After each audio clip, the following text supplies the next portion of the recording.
Agora um outro caso interessante, nós vamos falar de cota.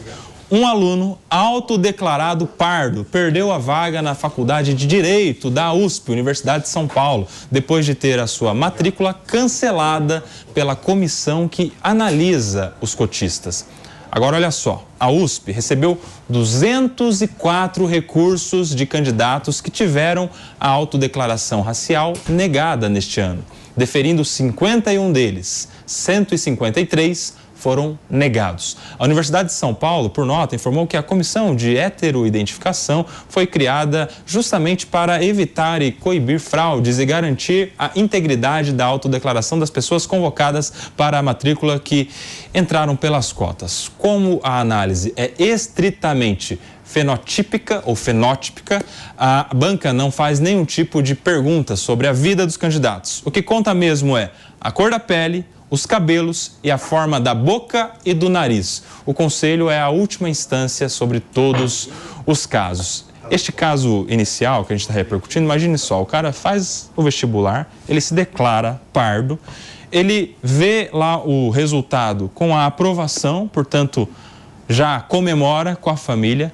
Parece até que fizeram um outdoor com a foto dele para comemorar. Não sei se era do cursinho, da escola, de onde era, mas ele já estava conhecido por ter sido aprovado no vestibular. Virou bicho, sofreu trote. Tem uma foto dele, inclusive, com, sabe, quando pinta o rosto, os braços e tal. E aí, depois, quando a comissão foi analisar a condição dele de pardo, decidiram que ele não era pardo e, portanto, ele perdeu a vaga de cotista na USP. Mano Ferreira.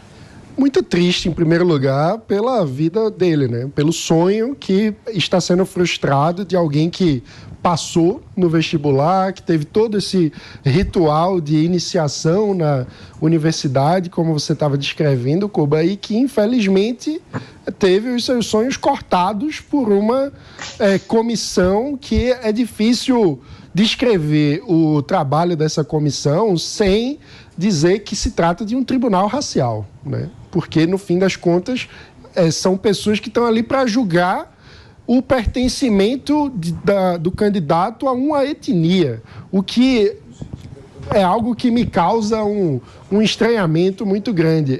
Eu acho muito complicado esses casos. Esse é o tipo de situação que me faz ser muito mais simpático a cotas sociais do que cotas raciais, porque gera todo esse tipo de problema. Agora, o fato é, as cotas raciais existem, os números até agora são de uma política eficiente, que tem bons resultados. Então, o que a gente precisa, no mínimo, é regulamentar essa situação para a gente ter igualdade diante da lei. Ou seja, na prática, o que a gente vê é que cada universidade acaba adotando o critério que bem entende para definir os casos de fraude ou não ao sistema de cotas. E a gente precisava ter uma objetividade maior nesses casos. Não dá para o sonho das pessoas, o sonho desses estudantes ficarem à mercê da configuração do momento ali do tribunal racial que vai julgar a autodeterminação, a autodeclaração dele como pertencente de uma ou outra etnia. É muito triste esse caso todo. Ô, Júlia Luci, você sabe que tem uma cisão dentro do próprio movimento negro, né? Existe uma corrente dentro do movimento que entende que as cotas, as políticas afirmativas deveriam se restringir apenas aos pretos, ou seja, a uma condição de negro. E a outra corrente, esta majoritária, esta mais aplicada nos concursos, nos vestibulares, que entende que o negro deve ser entendido como o preto e também o pardo. Inclusive, há algumas pesquisas que citam o negro de pele clara. E esta é a corrente majoritária dentro do movimento negro, né? Porque senão você tem no pardo alguém que para o branco é negro e para o negro é branco. E aí a gente começa a ter um outro tipo de discriminação segundo esta corrente. Como é que você vê essa questão, Júlia Luci? Eu vejo essa questão como sendo de difícil solução, talvez impossível solução, porque nós estamos num país chamado Brasil. No Brasil, felizmente, e essa é a nossa riqueza, e nenhum país se compara a gente, no Brasil houve uma miscigenação intensa de pessoas. Então, você tem no mesmo núcleo familiar pessoas que saem com uma pele mais clara, pessoas que saem com uma pele mais escura, pessoas que saem com cabelinho liso, outro cabelinho enrolado. Então, mesmo pai, mesma mãe conseguem ter filhos absolutamente diferentes entre si. Eu não estou falando de um país onde não houve miscigenação, como, por exemplo, a pouca miscigenação nos Estados Unidos, como eu já falei aqui da África do Sul. Na África do Sul não tem miscigenação. Você chega lá, ou é branco ou é preto, não tem uma dúvida, né? Aqui no Brasil não. Então, a intenção, ela é boa da política de cotas, mas é óbvio que ela traria esse tipo de problema. E é por isso mesmo, aí a minha opinião, que não deveria haver uma política de cota racial, mas uma cota social.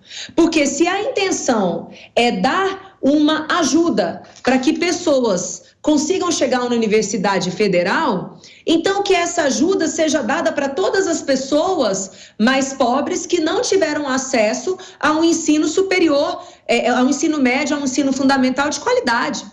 Porque vamos parar para pensar, se a pessoa preta estudar numa escola caríssima no Rio de Janeiro, em São Paulo, em qualquer estado do Brasil, ela vai ser beneficiada pelas cotas. Isso é justo? Eu não acho justo. Eu não acho justo. Então, se a gente tivesse um critério objetivo como renda, a gente evitaria esse tipo de discussão. A gente não institucionaria o tribunal racial, que é o que acontece hoje nas universidades brasileiras, em que você submete as pessoas a uma análise do seu corpo, da sua apresentação. Isso é muito grave. Ô Ju, só um minutinho, são 11 horas e 40 minutos. Quem está na rádio vai para um breve intervalo. Por aqui, para concluir, Ju.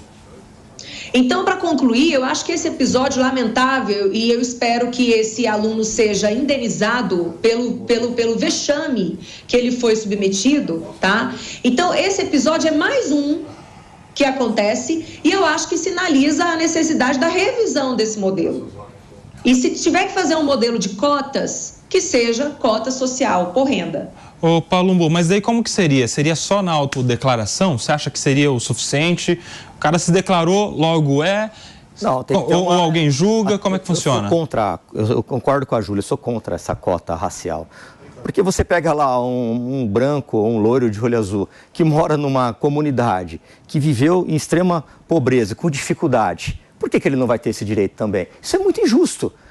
Isso é extremamente injusto. Então nós temos que ter cota social e não racial, que só divide brancos e pretos. Eu sou totalmente contra isso daí. Falei em menos de um minuto, conforme você determinou, Kobayashi. Felipe Monteiro. Essa questão é uma questão importante que tem que discutir, né? E é engraçado quando a gente volta à discussão das cotas, a gente volta com o mesmo argumento do passado, quando a gente resolveu definir as cotas no Brasil como uma política social para a inclusão de negro nas universidades. E no Brasil, isso é um dado importante, no Brasil, cota social, cota racial se confunde. Infelizmente, no Brasil, as pessoas negras tiveram menos condições de ascenderem socialmente. Então, se você instituir a cota social ao invés da cota racial, no Brasil, vai dar praticamente no mesmo. E é importante destacar o seguinte, um dado, né? A USP e as universidades federais já institucionalizaram as cotas de escola pública, né?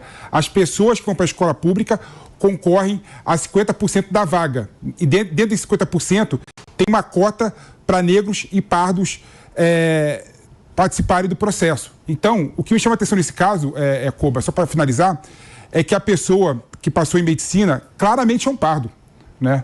É um absurdo a comissão olhar para aquele menino, estudante de escola pública, né?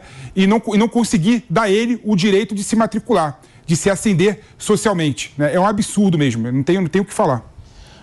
Palumbo, você tem mais um tempinho, você falou um pouquinho. Não, cara, é absurdo você falar que vai só atingir os pretos. É mentira isso.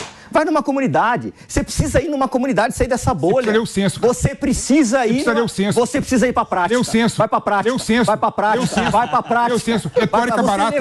Retórica barata. Retórica barata. Vamos sair daqui, vamos numa quebrada. No Brasil. Vamos sair daqui, vamos numa quebrada. No Brasil. Por que uma pessoa branca não vai ter esse direito? Por quê? No Brasil, 90% de pobre é negro. Para! 90% do pobre é negro. Tá lá, não tem direito. E o branco que tá lá? Claro que pode. E o branco que tá lá, não tem direito. O loiro de olho azul, o japonês que tá lá, não tem direito, o oriental que tá lá. Você que não sabe, você não sai daqui. A cota é 50% de coração. Chegou um zap aqui da rádio. Ele não leu o centro do pessoal que tá na rádio aqui não conseguiu... Vai pra prática. Vai estudar. Vai pra uma quebrada. Peraí. Você fica aí estudando. Peraí, vocês dois. Peraí. O pessoal que tá na rádio aqui mandou um zap agora. Absurdo é o que você fala. Peraí, vocês dois. Absurdo é que você defende. É o que você fala. É o que você defende. Ô, Mano, me ajuda aí, Mano. Vamos lá. Se você segura um, eu seguro o outro. Porque a gente precisa atender aqui uma mensagem que chegou do WhatsApp. Chegou do WhatsApp da turma da rádio. Falou que não entenderam nada. Então a gente vai mudar o tema. Porque esse tá muito polêmico, o Paulo Bopp. Júlia Lucia, a gente precisa de você presencial aqui, viu? Pra sentar entre os dois. São 11 horas e 44 minutos. Quem tava no intervalo da rádio tá voltando. A gente tá no